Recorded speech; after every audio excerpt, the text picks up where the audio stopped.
Hello, I'm Dionne Swift and I'm going to show you how to sew with no hands as part of the structural stitches series.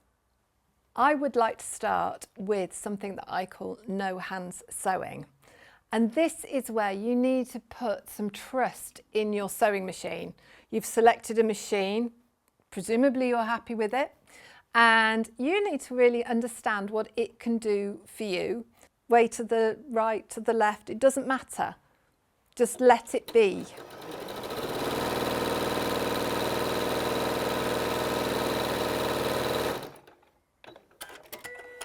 You're probably thinking I'm a little mad, but I've been doing this for years.